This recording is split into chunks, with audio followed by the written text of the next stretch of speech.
warahmatullahi wabarakatuh. Perkenalkan, nama saya Agnes Novrianti dengan nomor stambuk F2019-01078, kelas C2 Prodi S1 Farmasi, Stikes Mandala Waluya Kendari. Di video ini saya akan menjelaskan tentang diagnosis dan penata laksanaan osteoartritis. Apa itu osteoartritis? Osteoartritis adalah penyakit sendi degeneratif yang ditandai dengan kerusakan rawan sendi dan tulang subkondral dan menyebabkan nyeri pada sendi. Osteoartritis merupakan masalah kesehatan yang paling sering ditemui.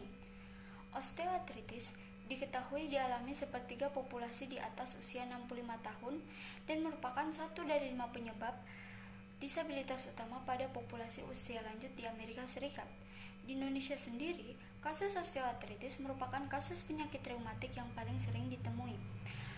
Proses penyakitnya tidak hanya mengenai rawan sendi, namun juga mengenai seluruh sendi, termasuk tulang subkondral, ligamentum, kapsul dan jaringan sinovial serta jaringan ikat periartikular.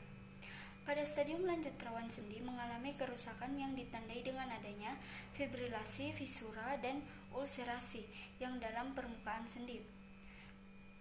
Harus dipahami bahwa pada OA merupakan penyakit dengan progresivitas yang lambat dengan etiologi yang tidak diketahui.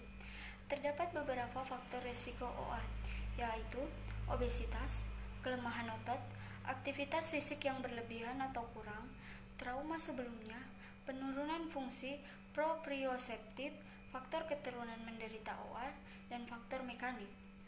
Faktor risiko tersebut mempengaruhi progresivitas kerusakan rawan sendi dan pembentukan tulang yang abnormal. OA paling sering mengenai lutut, panggul, tulang belakang, dan pergelangan kaki. Karakteristik OA ditandai dengan keluhan nyeri sendi dan gangguan pergerakan yang terkait dengan derajat kerusakan pada tulang rawan.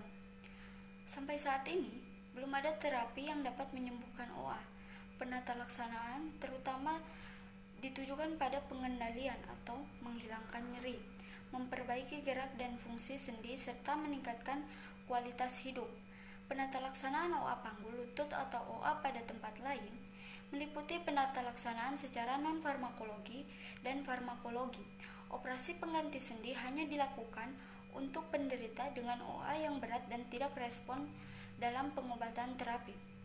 Klasifikasi osteoartritis. Klasifikasi OA terbagi dua, berdasarkan etiologi dan lokasi sendi yang kena. Berdasarkan etiologi, ada dua, yaitu yang pertama dapat terjadi secara primer atau idiopatik, yang kedua dapat terjadi secara sekunder. Klasifikasi osteoartritis berdasarkan lokasi sendi yang terkena.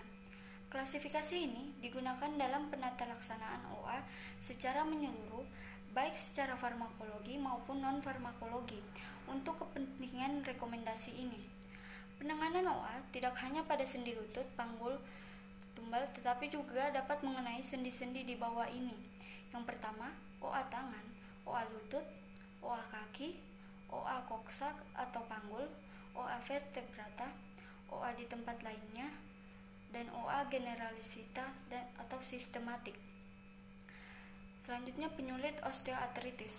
Pada dasarnya, penyulit yang timbul tergantung dari sendi mana yang mengalami OA serta kelainan, lokasi dan arah kelainan tersebut.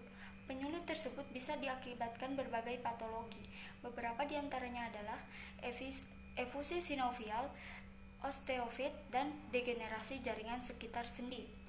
Kerusakan sendi pada OA dapat mengakibatkan malaligmen dan subluxasi.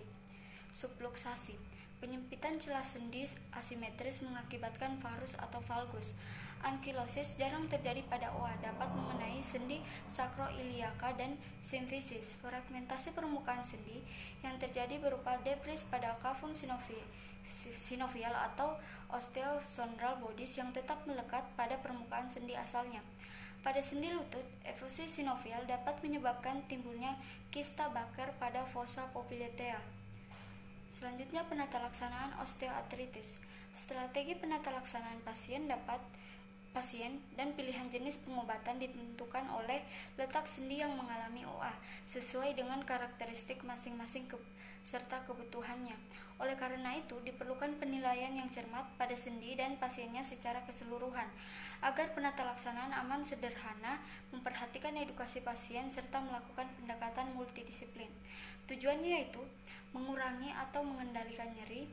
Yang kedua, mengoptimalkan fungsi gerak sendi, mengurangi keterbatasan aktivitas fisik sehari-hari atau ketergantungan kepada orang lain dan meningkatkan kualitas hidup.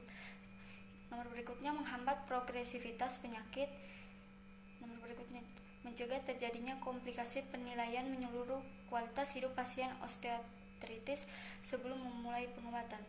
Terima kasih, mungkin itu saja yang dapat saya jelaskan. Lebih dan kurangnya mohon dimaafkan. Wabillahi taufiq wal hidayah. Wassalamualaikum warahmatullahi wabarakatuh.